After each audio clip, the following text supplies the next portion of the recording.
Olá pessoal, tudo bem? Seja muito bem-vindo ao podcast diário do Rodrigo Lima.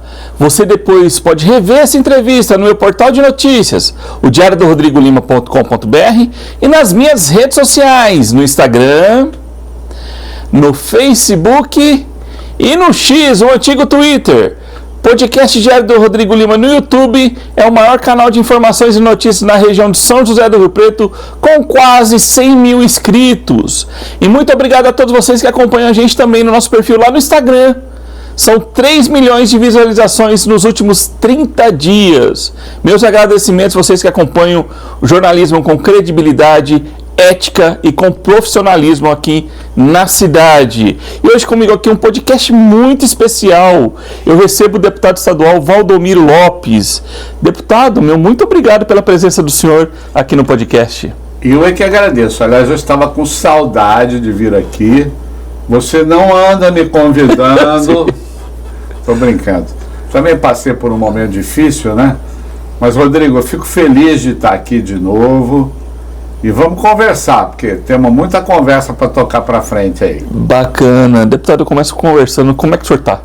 Eu vi que a barba já cresceu, o senhor também retomou o cabelo. A gente fica muito feliz que é a vitória não só do amigo, do parlamentar, do político, do homem, do pai, do avô, mas da vida, né? E isso que a gente fica muito feliz, viu? Você sabe que eu passei por um momento difícil, né? Eu sou médico, modéstia à parte, sou bom médico, e eu fiz a suspeita do diagnóstico desse câncer lá no mês de junho, julho, lá mais ou menos, né? Do ano passado. Do ano passado. E eu fui nos colegas médicos, fizemos os exames, confirmou, e quando confirmou, a primeira coisa que eu fiz foi contar para minha esposa, para minha família, e no outro dia eu fiz uma reunião com a minha assessoria, e para os meus assessores todos, e disse a eles que eu iria tornar público essa questão da minha doença. Porque eu sou homem público, e o homem público tem a vida pública, né? E eu, como médico, já sabia quais eram as consequências disso. Eu fiz até um pronunciamento assim que eu dizia que na verdade, essa doença, esse câncer do tipo linfoma, porque tem 40 tipos de linfomas diferentes, tá? Tem o linfoma de Hodgkin, que é o mais conhecido, mas tem 40 tipos de linfoma. Esse meu é o linfoma não Hodgkin, e ele é um linfoma que não costuma dar em pessoas com mais idade, ele costuma dar nos mais jovens, e é um linfoma muito agressivo, mas tive que contar isso para as pessoas. Aí fiz um pronunciamento, disse que eu ia perder o cabelo, disse que eu ia perder a barba. Na verdade, as quimioterapias fazem você perder praticamente todos os pelos do corpo, né? E eu sabia, emagrecer, eu falei, vou emagrecer. Então não tem como esconder isso das pessoas. Mas eu disse também, no primeiro pronunciamento meu às redes, né, na minha rede, eu disse que eu não iria tirar a licença da Assembleia, e Deus permitiu que eu não tirei. Não tirei, continuei trabalhando como deputado, fazendo as emendas, fazendo as votações. Faltei na Assembleia e eu disse que faria assim quando tivesse as quimioterapias e que a minha imunidade baixasse muito, né? Baixa a imunidade, você tem que parar de ter, tem que fazer repouso absoluto e tal. E assim eu fiz, né?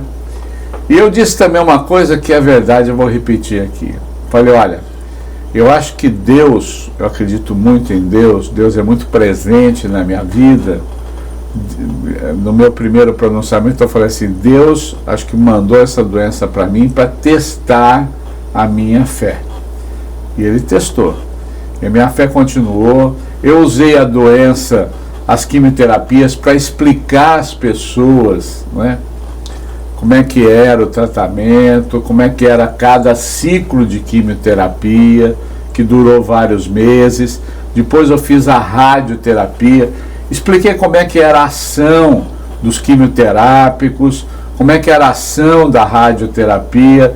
Então, cada ciclo desse, quem assistiu aprendeu muito sobre o câncer. Falei sobre a questão da depressão. Rodrigo, as pessoas, muitas delas que têm câncer, elas querem esconder. Tem esposa que esconde do marido, tem marido que esconde da esposa. Isso é errado. Conte para a sua família, conte para os seus amigos. Eles vão te apoiar e vão te ajudar a sair, na verdade, dessa questão da depressão. A depressão prejudica muito o tratamento. Então, o bom astral, e eu procurei fazer isso. Procurei demonstrar isso para as pessoas. Foi uma coisa importante. Fiz um tratamento em São Paulo e também aqui no Hospital de Base de Rio Preto, onde eu devo aos colegas médicos muitas finezas. E como eu falei, olha, Deus vai me usar para fazer, na verdade, esse tratamento e explicar para as pessoas. Quando eu vim a São José do Rio Preto, eu fiz um exame muito importante em São Paulo, chamado de Target Lymphoid. E esse Target Lymphoid, ele dá o perfil, vamos dizer assim, do tumor que você tem e quais são os quimioterápicos que fazem mais ação contra esse tumor. Esse exame eu tive que pagar particularmente, nem o plano de saúde que eu tenho pagava. E eu perguntei aqui em Rio Preto para o Dr. Carlos Miguel. Achei que o SUS pagava, podia pagar isso. Falei, Dr. Carlos Miguel, eu fiz o Target Lymphoid e eu queria saber, os pacientes que têm esse tipo de linfoma, porque esse target serve principalmente para linfoma, para leucemias, para transplante de medula, ele dá esse norteamento para a equipe médica, quais são os remédios, os quimioterápicos que são mais eficazes. Ele falou, Valdomiro, não dá, não tem, o SUS também não paga esse tipo de... Aí, olha, mais uma vez Deus me usando, né? Então eu falei, doutor Carlos, você conhece o Dr. Carlos Miguel? Sim. Não? Vale a pena um dia você chamar Sim. ele aqui, né? Ele é o chefe do ICA, do Instituto do Câncer do Hospital de Base de Rio Preto.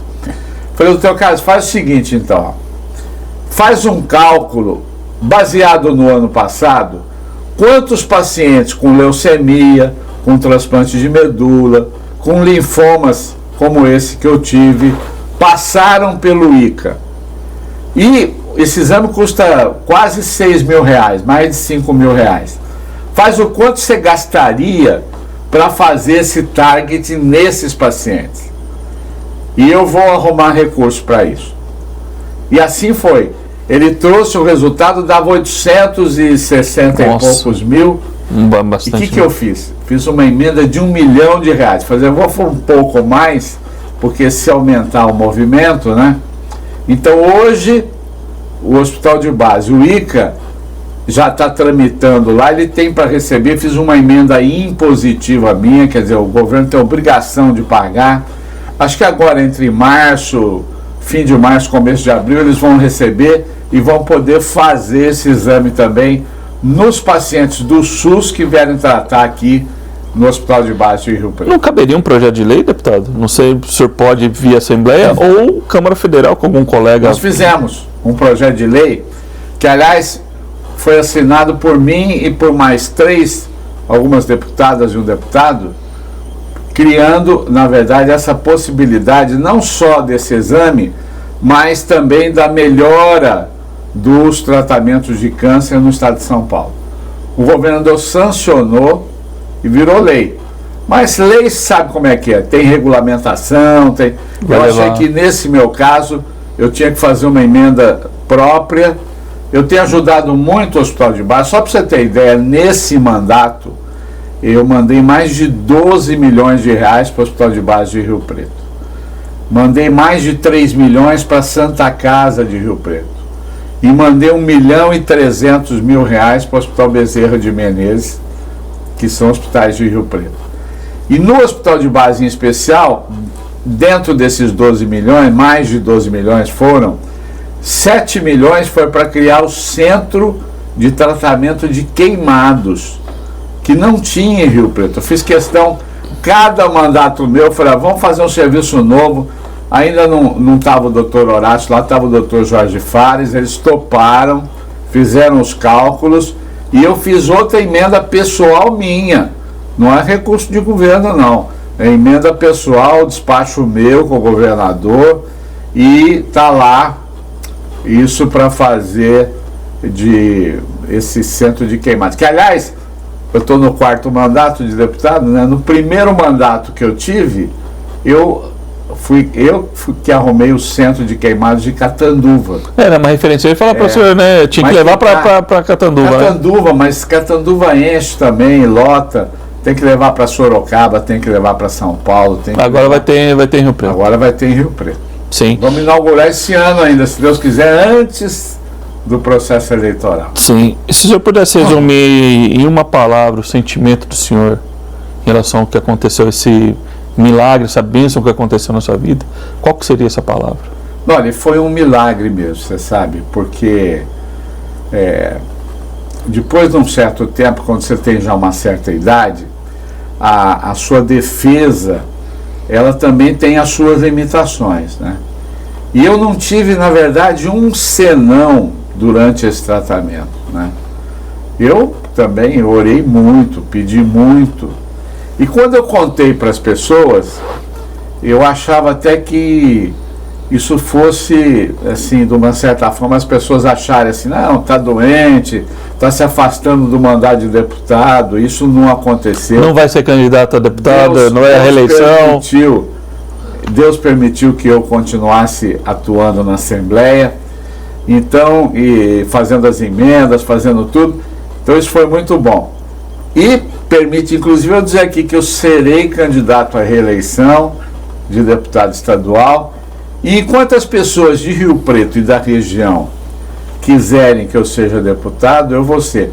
Aliás, quando falo em região, lembrei do seu antigo jornal, do Diário da Região e do De Hoje, que fizeram uma reportagem alguns dias atrás, mostrando que eu fui o deputado que mais mandou recursos para Rio Preto e para as cidades da região.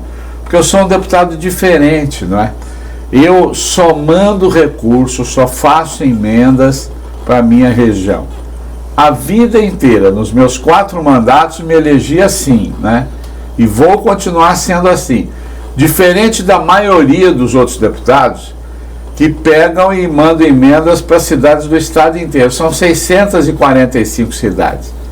Eu mando para em torno de 90, 100 cidades do entorno e ajudo algumas entidades até que estão fora dessas 100. Mas isso é proposital, porque se o foco dos meus votos está aqui, eu tenho que trabalhar exatamente para quem tem a confiança de votar em mim, né? Sim. Então, por exemplo, se eu pegasse uma verba dessa do hospital de base, dá para picar em centenas, 7 milhões? Vixe, centenas de 100 mil. Mas o que resolve? Aqui não. Aqui nós estamos trabalhando porque a gente gosta. Aliás, me formei lá, né? Sim, na Faculdade de Medicina aqui de Rio Preto. Trabalhei. A diretoria sempre comenta sobre o nome do senhor, sempre está na lista de agradecimentos. O senhor retoma com tudo, a sua rotina parlamentar, ou ainda o senhor tem alguma restrição? Não, eu retorno com tudo, mas ainda tem que fazer um tratamento que é assim, preventivo. Tem que tomar uma medicação ainda intravenosa, preventiva. Fiz o PET scan, que é um exame que detecta se tem tumor em alguma região do corpo. Deu limpo, não tem nenhum vestígio, nenhum resquício. Mas o que está agora me incomodando é que a força física, vamos dizer assim, ela diminuiu, porque eu emagreci 12 quilos e perdi exatamente 12 quilos de musculatura, da chamada massa magra, massa muscular, né? E eu tenho que recuperar isso. Por exemplo, não sei se você acompanhou a campanha de prefeito, eu era o prefeito que mais andava aí na cidade. Então, para mim andar 10 quilômetros era chupar um pirulito, certo? E hoje eu ando 1 quilômetro e já fico cansado. Mas nós estamos indo para academia, estamos indo para... Eu acho que mais um tempinho aí a gente recupera a mesma força física que eu tinha antes de iniciar o tratamento. Sim. Como é que está a relação do senhor com o governador Tarcísio? Ele que foi sempre muito gentil com o senhor, muito. Lembrando os eventos, falando, Valdomiro, a vitória será sua, já venceu, estamos contigo nessa batalha, conte conosco, emocionando todo mundo que estava ali, né? Verdade. Aliás, eu tive um apoio fantástico, né? Do governador, do presidente da Assembleia, o André do Prado, dos meus colegas deputados, né? Todos foram assim, muito solidários a mim, e cada evento que eu ia, mesmo com a restrição de usar máscara e tal, eles foram extremamente delicados e comigo. E o governador Tarcísio, eu gosto muito dele, porque ele me recebeu, me abraçou, me recebeu de braços abertos desde o início do seu governo, e eu tenho procurado ajudá-lo, né? E quando eu esteve aqui em Rio Preto, o próprio presidente da Assembleia, o André do Prado, ele falou assim, Valdomiro, mesmo com os problemas que tem, nunca faltou nas votações da Assembleia de São Paulo. Isso não foi só vontade minha, mas coincidiu também, Deus abençoou nisso, né? Porque se eu tivesse durante a quimioterapia, não poderia ir, né? Mas sempre coincidiu de estar fora do período e de eu estar com a imunidade boa, então eu pude ir lá comparecer. Então devo muito ao governador, o governador me prestigiou demais, né? O governador me considera e eu o considero muito, né? Eu digo isso porque onde tiver o governador, a minha palavra vai ser agradecimento. Agradecimento a ele, não só pelo que ele fez por mim como deputado, mas pelo seu governo no estado de São Paulo. Foi um grande governo e eu acredito que ele tem tudo aí para continuar sendo esse ótimo administrador e esse ótimo governador que ele foi. Sim, estando no PSB, o partido vai seguir, como é que vai se comportar em relação ainda não sabe, à eleição de governo para o governo do estado? Ainda não sabe o que vai fazer com relação a essa questão, né? Eu estou há 26 anos no PSB, mas o pessoal do PSB também me respeita, eles sabem que eu tenho a minha opinião, vou expressá-la dentro do partido. É difícil fazer porque eu sou minoria no partido, né? Eu sou mais assim do centro, mas eu vou expressar e vou lutar para que o PSB ganhe vida própria, né? Independente de outras coligações que possa fazer. Estou há 26 anos lá, então o pessoal sabe como é que eu penso, como é que eu sou, e vamos em frente. Sim. Qual que é o principal projeto hoje do senhor na Assembleia? Na Assembleia tem vários projetos. Vou citar um projeto importante. Eu sempre fui muito ligado ao funcionalismo público, né? O IANSP, que é o instituto que presta assistência médica aos funcionários públicos, está numa crise muito grande. E Rio Preto, desde os outros mandatos que eu fui deputado, eu sempre fortaleci o IANSP. Se você chamar aqui o Dr. Nadim Cury, é lá na Santa Casa que o IANSP tem convênio para tratar o funcionalismo. Bom, desde aquela época, o IANSP tem uma ala separada da Santa Casa que quem arrumou os recursos para reformar e para fazer, o Dr. Nadim pode confirmar isso, fui eu quando deputado. Tanto que Rio Preto é uma das poucas cidades que mantém um IANSP forte, vem gente de longe aqui para se tratar em Rio Preto, na Santa Casa, pelo IANSP. E agora eu participei muito fortemente nesse mandato do governador Tarcísio, junto com o doutor Eleusis Paiva, de um programa da saúde importante. E isso foi uma coisa que me aproximou do governador pelas ideias que eu tive e tal. Já era próximo do secretário da Saúde, o Eleusis, né? Que é de Rio Preto. Que é de Rio Preto.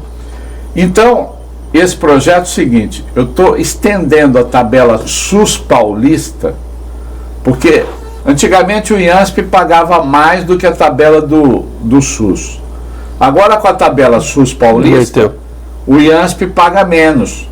Isso está fazendo descredenciar alguns hospitais, inclusive o de Catanduva, Fundação Padre Albino, está se descredenciando do IANSP. A Santa Casa está passando por um momento difícil do IANSP. Então, o que eu fiz no meu projeto de lei?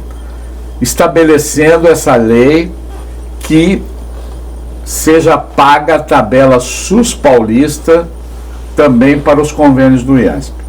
Esse é um projeto importante, é um projeto que eu estou brigando lá por ele, para que ele seja aprovado. Sim. O senhor está acompanhando as obras também aqui do governo do estado, com uma terceira faixa na Washington Luiz. É uma obra estratégica e importante para a região, né? Para a região metropolitana até, digamos assim, né? Estratégica, importante. Participei da audiência pública, porque foi antes ainda do meu diagnóstico de câncer, né? Quando ela foi para ser iniciada, e eu disse uma coisa lá que eu vou repetir aqui, tá? A área crítica dessa obra ainda não começou. Qual que é a área crítica? Eu acredito que é no trecho urbano de Rio Preto. O trecho urbano de Rio Preto.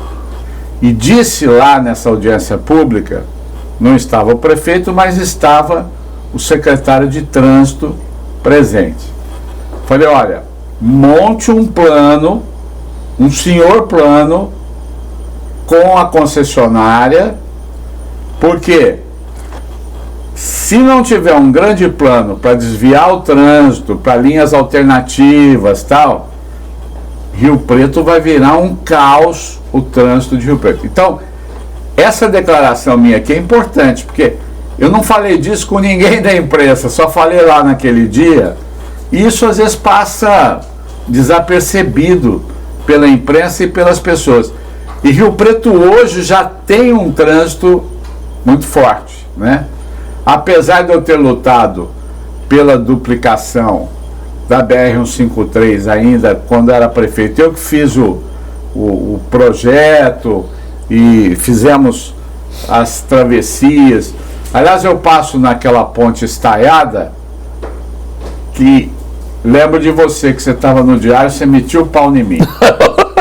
Você falava assim, por quê? Eu combinei, era a ponte que não levava nada a lugar nenhum, não era isso? Eu combinei com a presidente da República que eu ia fazer a ponte e ela ia fazer a ponte estaiada, que era do município, ali pegando o vertedouro da represa, sim. E que o governo federal ia fazer a travessia por cima da BR. Sim. E combinamos um prazo. Só que eu, como prefeito, cumpri o prazo. E o governo federal não cumpriu. Então a ponte ficou pronta antes da travessia da BR. E você descia o cacete em mim no jornal, ficou falando que a ponte estava pronta, mas ia levar. Agora você pergunta para quem usa lá a ponte estaiada, se ela leva o que aonde? Sim. Ela leva as pessoas para casa e ajudou muito no trânsito de Rio Preto. Não ajudou? Desafoga hoje o trânsito. Inclusive é mão dupla, né? Hoje ela volta, né? Eu acho que agora você tem que pedir desculpa para mim. Desculpa, prefeito. Que isso? Desculpado. Que isso? Perguntar para o senhor. Qual que é o maior desafio da região metropolitana? Porque a gente quer, a população quer resultado prático, né? Sentir poxa, a região metropolitana me dá um retorno, né, como cidadão.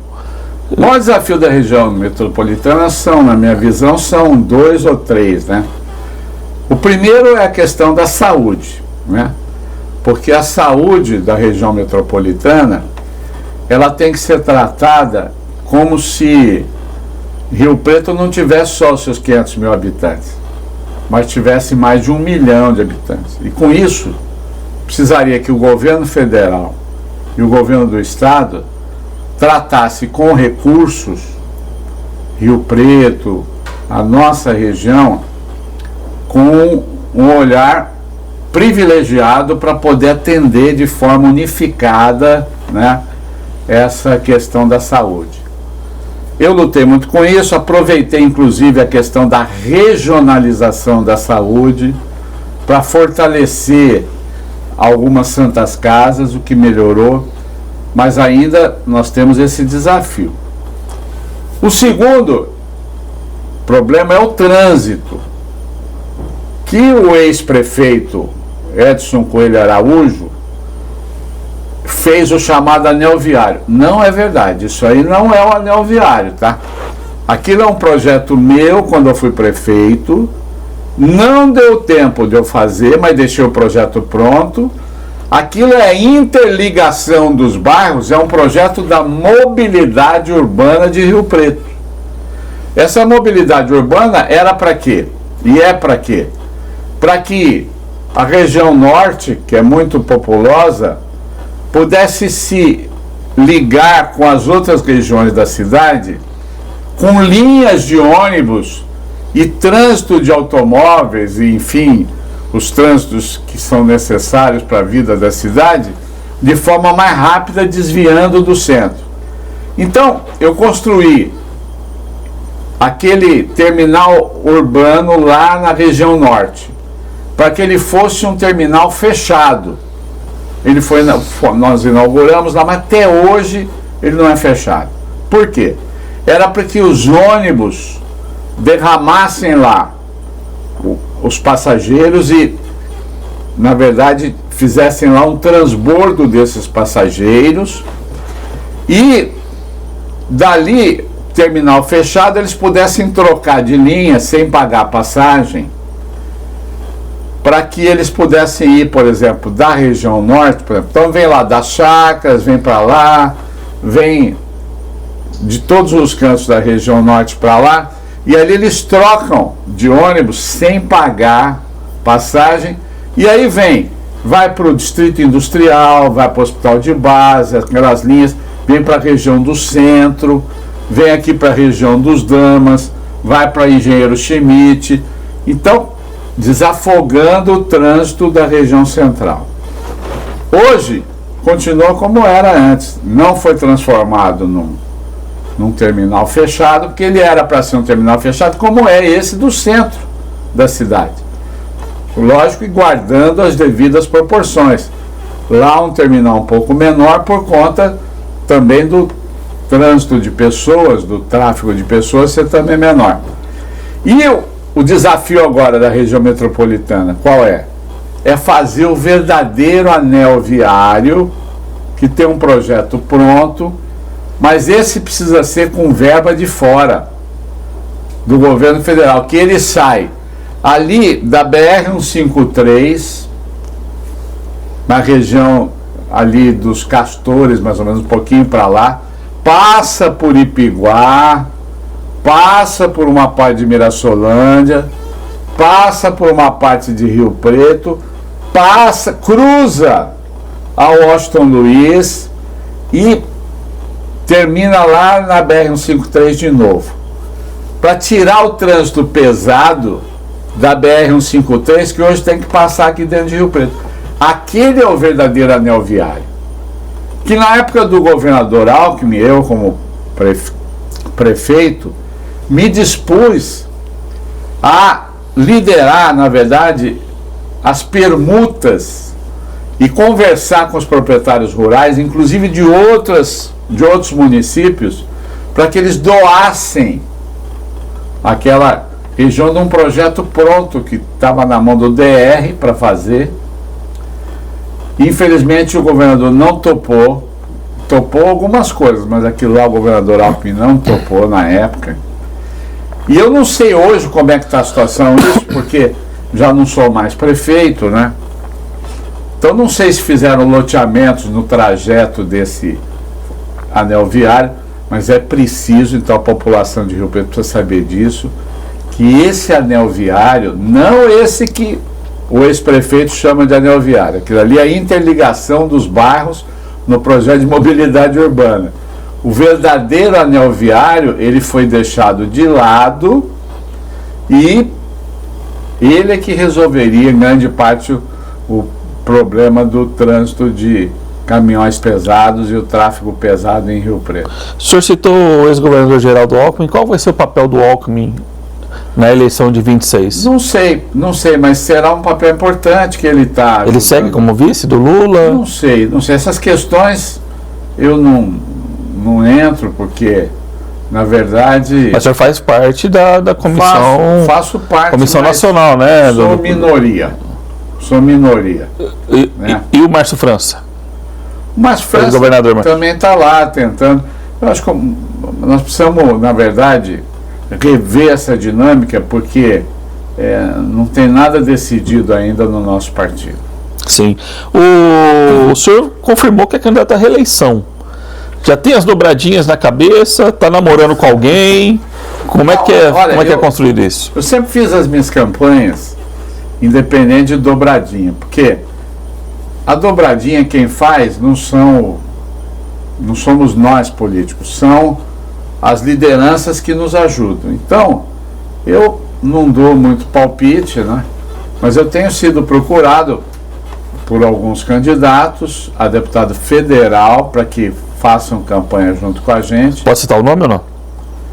Não vou citar porque não tem nada ainda. Mas o Jonas Donizete, por exemplo. O Jonas é do meu partido, em algumas cidades que ele ajudou também com emendas e tal, ele pode fazer um trabalho conjunto comigo. Mas ainda nem conversei com ele sobre ex-prefeito de Campinas. Sim, um nome forte, né, deputado? Ex-prefeito de São José do Rio Preto. É aquele exemplo que eu falei para você. Gosto dele, é meu amigo, mas é de Campinas e vem fazer campanha, porque faz campanha no estado todo. Sim. Como é que está a relação do senhor com o prefeito, Coronel Fábio Cândido? O senhor foi decisivo aí no segundo turno da eleição aqui em Rio Preto, chancelou o nome do coronel na época, né, junto à população de Rio Preto. E qual que é hoje, como é que está essa relação? Na eleição, para apoiá-lo no segundo turno, eu na verdade fiz uma negociação com ele para que ele incorporasse no seu programa de governo algumas atividades e algumas ações, vamos dizer assim, que estavam no meu programa de governo. Por exemplo, a construção de 5.000 casas da faixa 1. Casa da faixa 1 é aquela que tem a prestação mais barata. Só para você ter ideia, é o que foi feito lá, o Nova Esperança, faixa 1, 2.400 e tantas casas.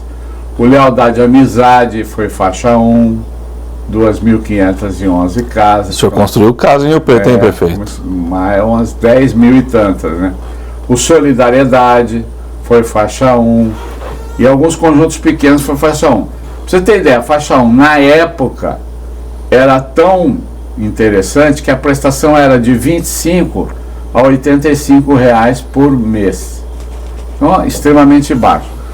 A faixa 1 existe hoje, mas para ela ser viabilizada é preciso ter o terreno.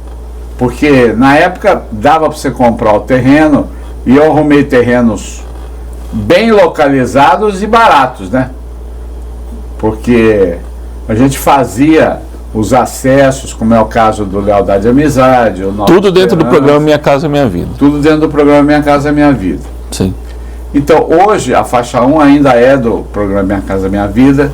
Nós temos uma parceria que pode ser feita com o governo do estado de São Paulo, que é para essas casas de baixa renda. Tem o Casa Paulista, enfim, tem uma série de incentivos também. Mas, eu disse ao prefeito Coronel, nós temos lá um distrito industrial que eu comecei a fazer, mas nem o Edinho, e sinto que nem ele agora está tocando aquilo para frente. O Ecoparque Empresarial. O Ecoparque Empresarial Norte, né? Sim.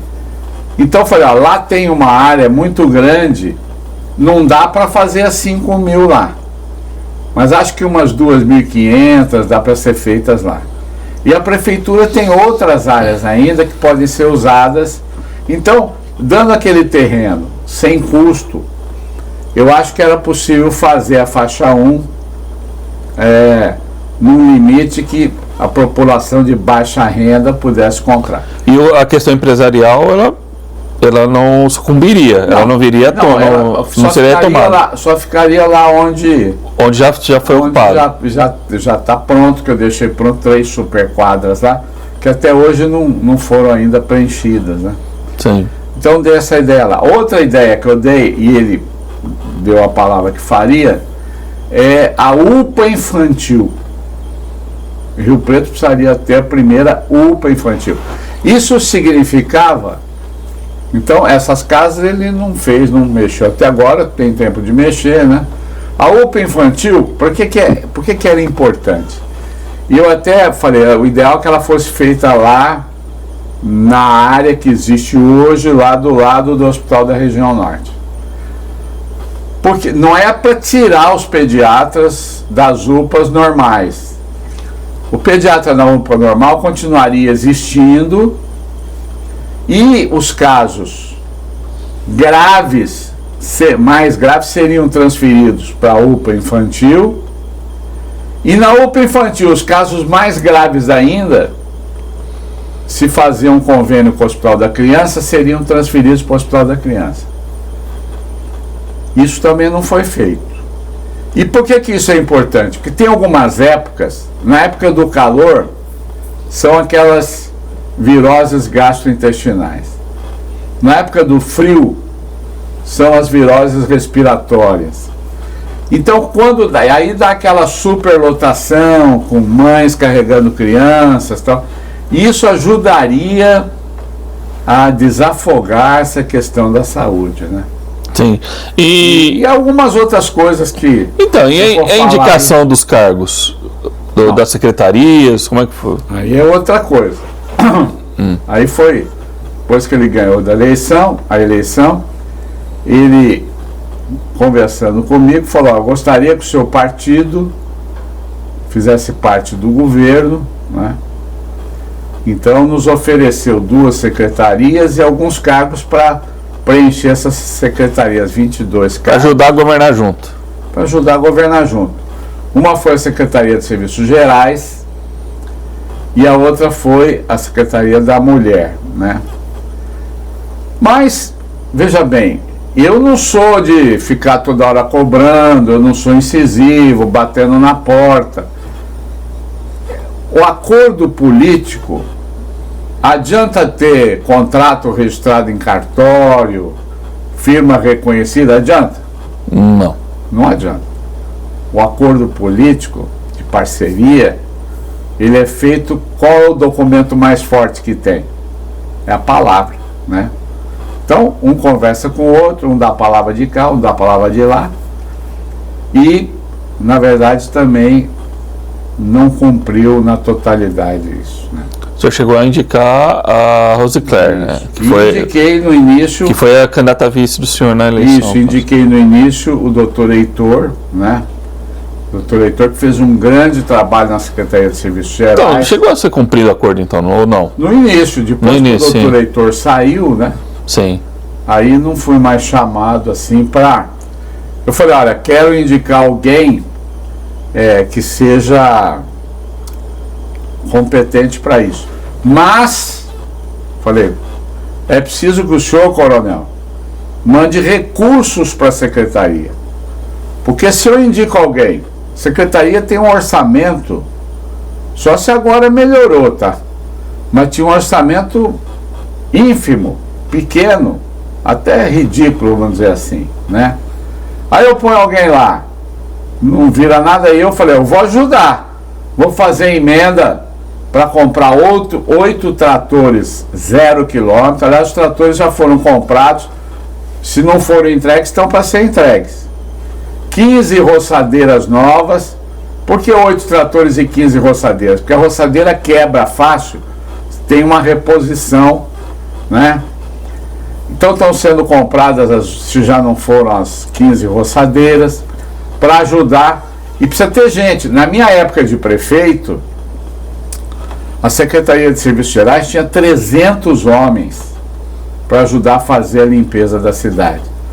Fora ainda que a gente contratava algumas empresas para fazer aquelas limpezas, aqueles mutirões, né, que a gente fez. Olha, o orçamento não tem como contratar essas pessoas. O maquinário debilitado, né? Então eu fiquei aguardando que ele me chamasse para dizer que ia recompor esse orçamento para poder contratar as pessoas, porque precisa de... E hoje o trabalhador braçal, ele precisa ser relativamente bem remunerado, porque senão ele não aceita trabalhar nisso, né? Porque é um serviço pesado, é um serviço, né? Então é isso que aconteceu. Não é que eu não quis indicar o Novo, até fui chamado lá. Falei, mas e o orçamento? Bom, mas o senhor indicou alguém que não agradou? Por exemplo, um vereador? Eu cheguei a sugerir o nome do vereador Paulera, que já foi secretário quando eu fui, né? Mas ele não achou que não seria interessante, mas também, se tivesse posto o Paulera naquela época que eu sugeri, o orçamento ainda estava debilitado, os tratores estavam sendo licitados, mas ainda não tinham chegado, agora chegaram e pronto. Sim, a Rosicler deixou o partido, ela foi hoje a atual secretária de Educação, né? Fica alguma questão política por parte do senhor em relação a ela?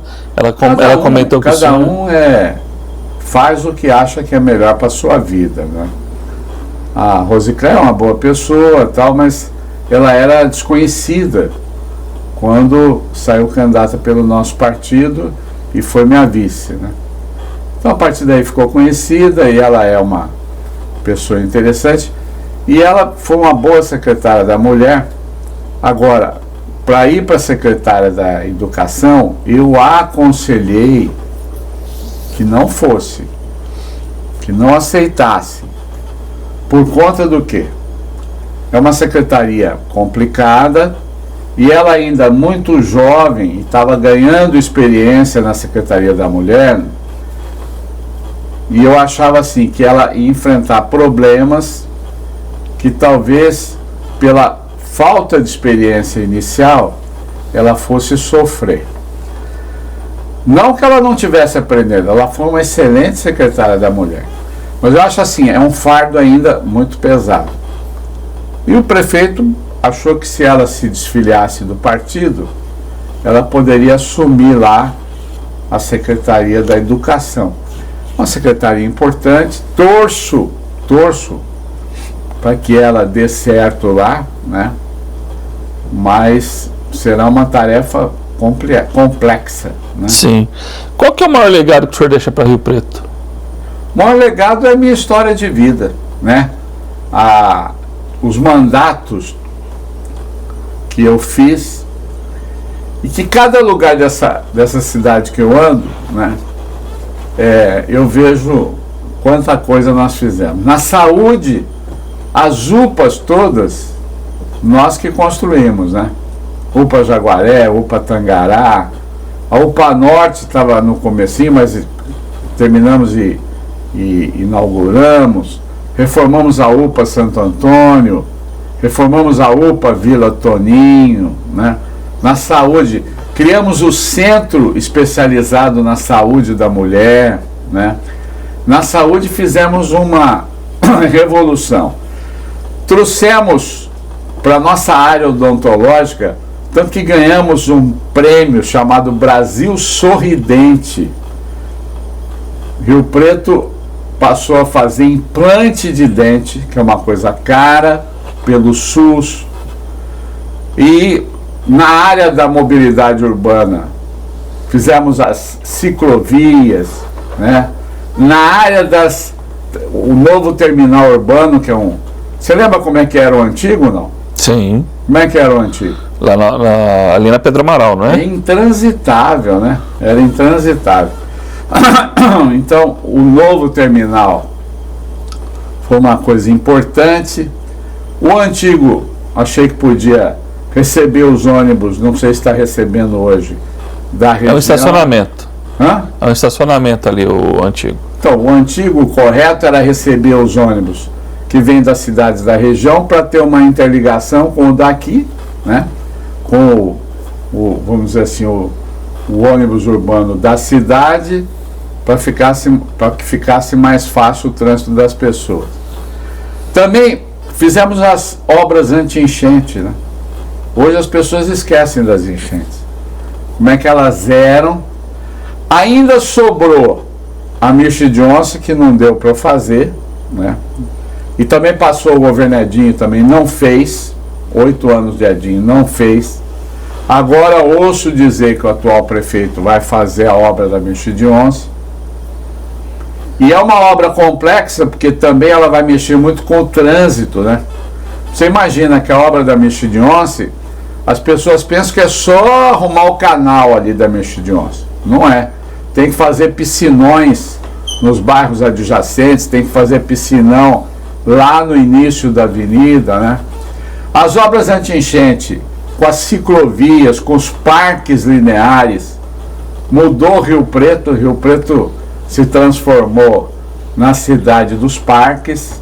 Esse é um legado importante. Sim. Não é? E também na educação, só para terminar, assim, não vou falar mais nada, tem um monte de coisa, mas os núcleos da esperança, né, que são as grandes escolas que eram em tempo integral, 1.000 alunos cada núcleo da esperança, junto dos loteamentos irregulares. Isso ajudou a regularizar. Rio Preto foi a primeira cidade do estado de São Paulo, na minha época de prefeito, a ter, pelo programa Cidade Legal, um loteamento regularizado. Depois regularizamos mais 54. Ficou alguns com o processo andando para serem regularizados depois.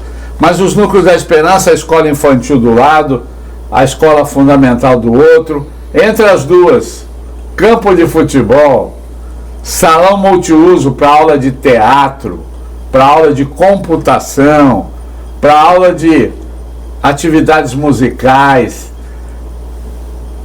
centro esportivo com ginásio de esportes, né? Piscina em cada núcleo, 4 grandes núcleos, para quê? Para levar essas escolas para a periferia e para ter uma escola de qualidade. Fiquei com tristeza sabendo agora que até pus algumas pessoas nos núcleos da esperança que eles estão funcionando só não está mais em período integral. Acho que o prefeito vai colocá-los de novo em período integral, porque eram 5 refeições diárias. Sinto que o prefeito tem vontade disso, tá? Sim. De colocar esses núcleos em... Eu achei que o senhor ia citar também o subsídio do ônibus. Bom, também. Mas é que eu falei que era muita coisa. Mas esse foi até hoje. É inimaginável hoje não ter o subsídio do ônibus, que impacta no bolso. Durante o meu mandato foram 8 anos, 2 mandatos. O senhor sente vontade de ser prefeito novamente de Rio Preto? Veja bem, eu agora sou deputado, estou feliz em ser deputado, né? Mas o ônibus, durante os meus 8 anos, não subiu. Porque no início teve um pequeno reajuste que depois voltou atrás, porque eu fiz o subsídio que pode ser até 45%, com uma emenda à lei orgânica que eu fiz, em um projeto de lei, do valor da passagem em cheia que se combina com a circular.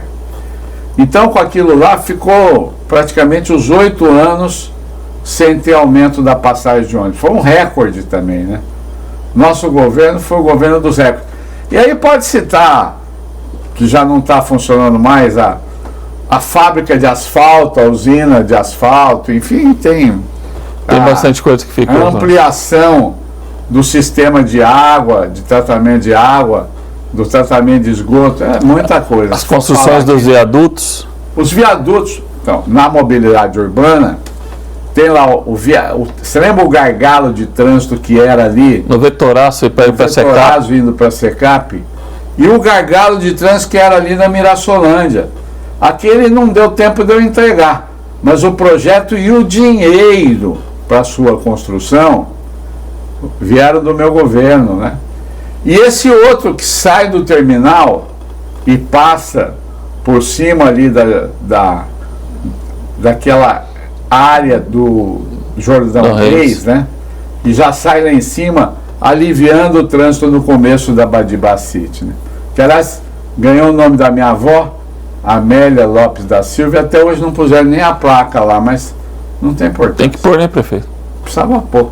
O Adinho não pôs, estou aguardando agora que o atual prefeito ponha. Tá certo.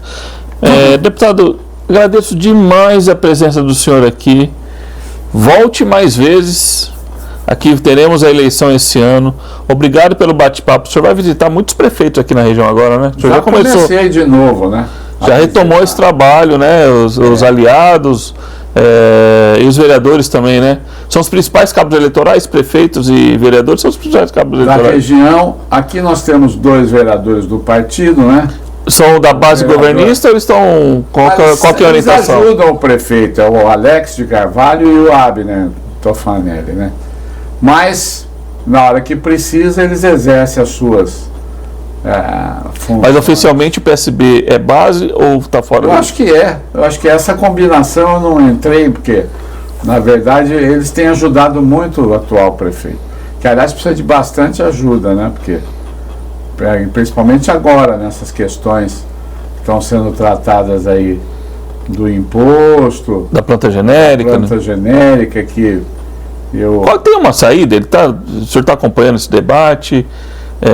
O senhor tem alguma opinião? Porque esse programa vai ao ar segunda-feira e na terça-feira temos a votação na Câmara. Bom, se você quer que eu diga, eu preciso dizer. A planta genérica, da forma como foi feita, eu nasci em Rio Preto, tá? Ela nunca foi feita dessa forma que o atual prefeito fez. Contratar uma empresa de fora para vir fazer. Como é que os prefeitos, como é que eu fiz um reajuste da planta genérica? Queixas assim, reclamações sempre existem, né? Mas eram coisas moderadas, porque o que eu fazia e o que os outros prefeitos faziam? Formavam uma comissão na Câmara, mandavam um projeto, um pré-projeto, convidava todas as imobiliárias da cidade, o Cresce, enfim. Aquilo era discutido e rediscutido por 3 meses, 3 meses e meio, 4 meses.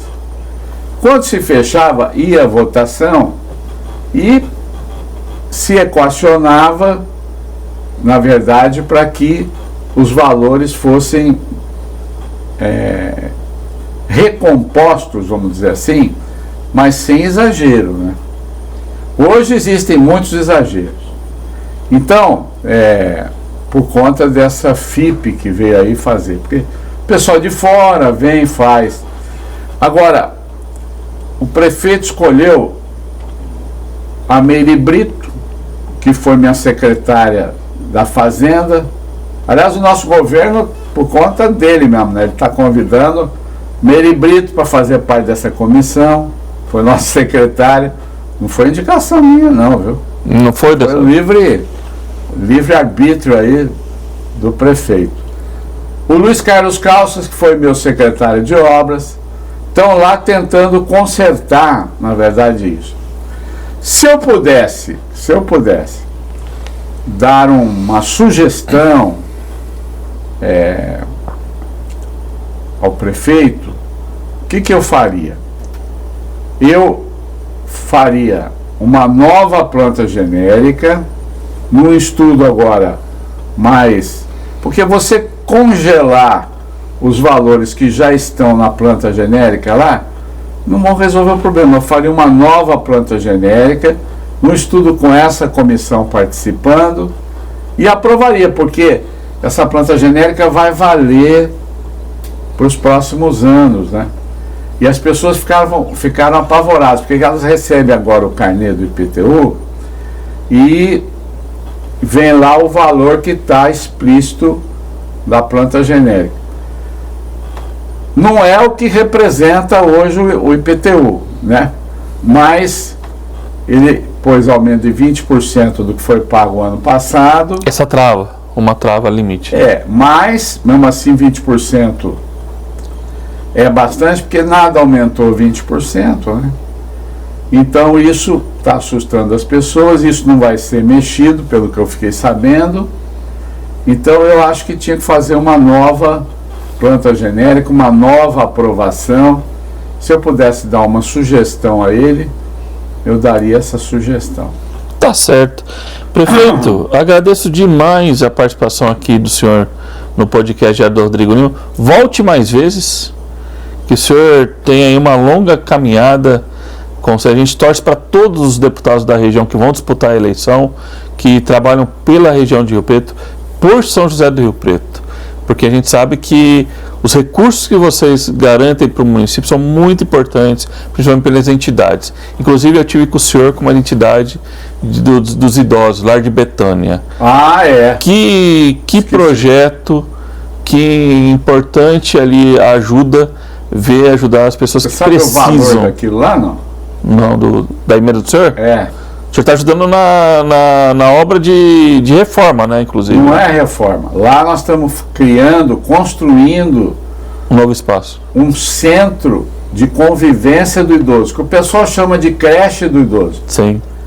Uma emenda pessoal minha de R$1.200.000. Porque tem muito idoso que durante o dia não tem quem cuide dele. Mas ao mesmo tempo ele tem família. Então, o pessoal chama de creche, né?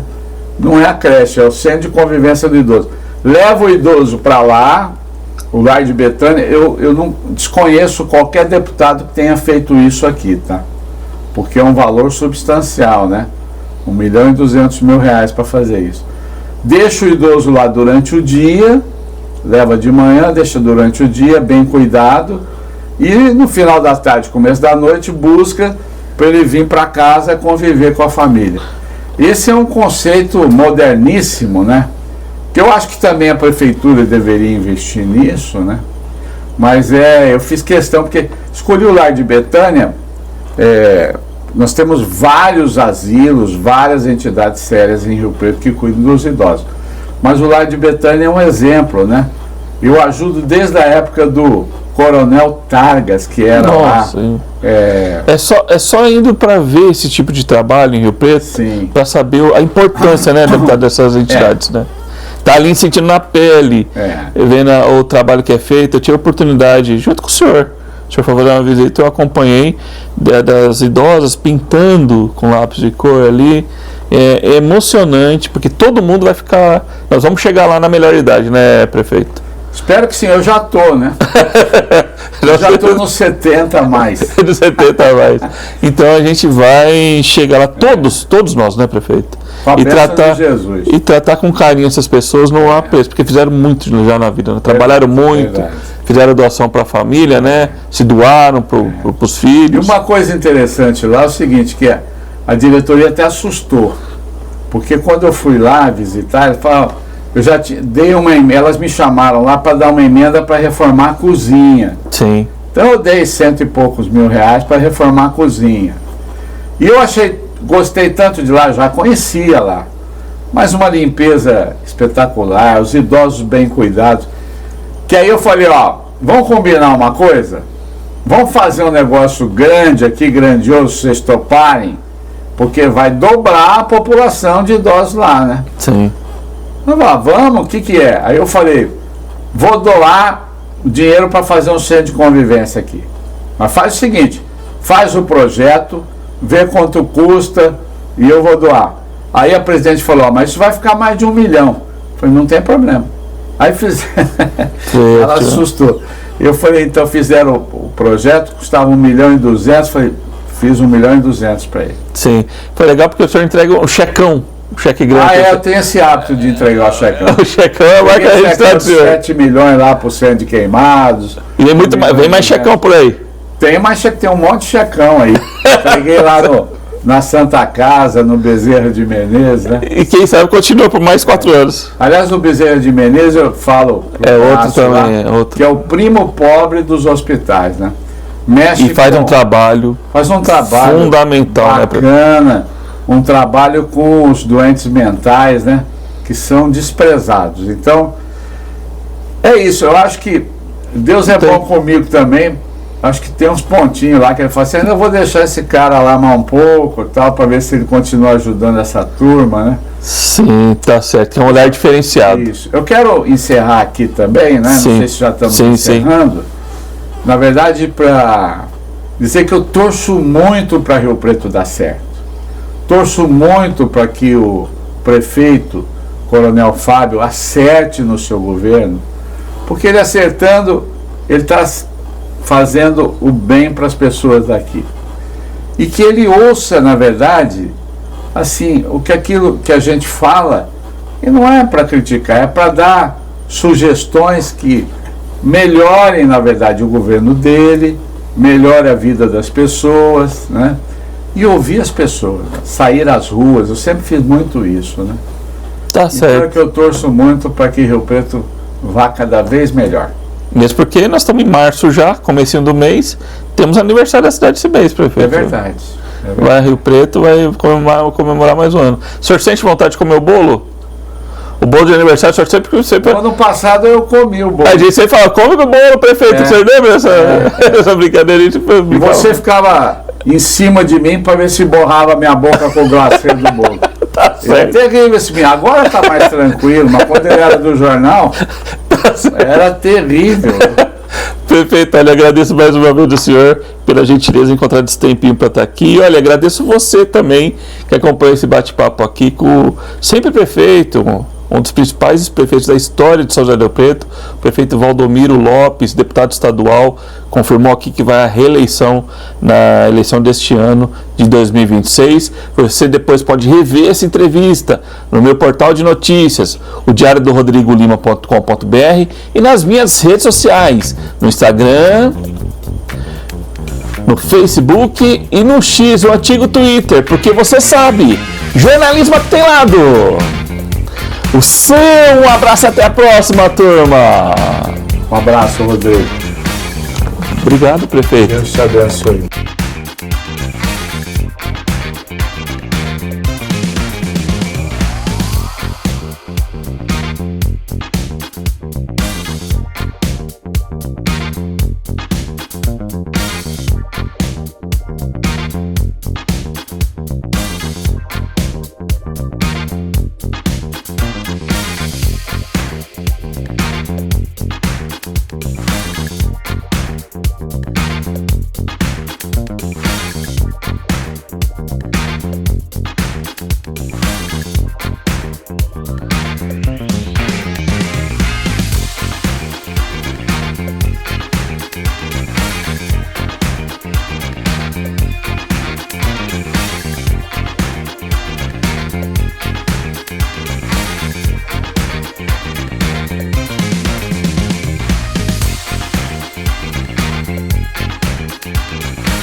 Thank you.